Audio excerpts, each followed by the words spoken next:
blunted and bored. Just like repeated work and the passage of time dulls an otherwise sharp instrument, causing you to expend a greater amount of energy and effort to cut through something, so does our brain dull with the passage of time and the mental and physical energy that we expend at work. And considering that we are all working longer hours today, carrying work home with us, and spending mind-numbing commutes to and from work, it is little wonder that we often turn up at work mentally and physically dull. Our brain now is like a blunt instrument, too dull to be effective. And add to this the fact that we, because of our television watching and internet browsing habits, have our brains looking for fast-moving and visually appealing images to feel engaged, the black and white of work then feels boring and unengaging. The fallout of this is that we often spend time procrastinating or filling up our time with trivial pursuits rather than getting on with work. Our brains are blunted and easily bored.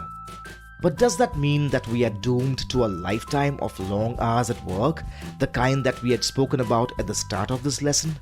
Hardly.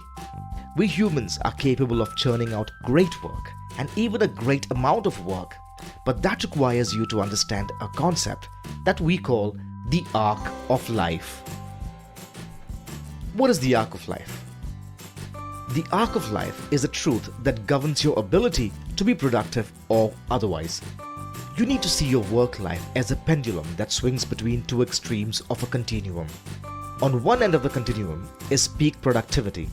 This is where your work output is maximum, where you can get work, even the highly complex kind, done without too much ado. However, for you to be able to reach this stage, your pendulum needs to have the requisite amount of momentum which will take it there. And gaining this momentum requires you to ensure that the pendulum swings all the way back to the other end of the continuum.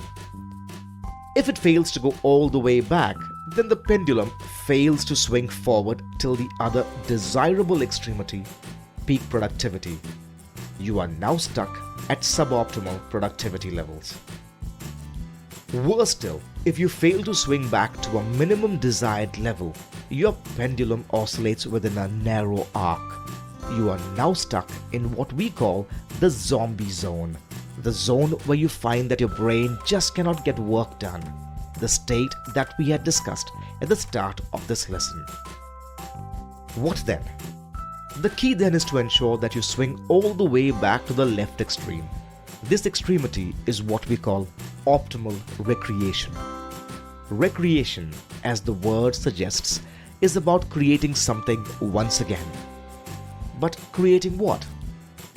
Our brain, just like a cutting instrument, needs to be sharpened after a while.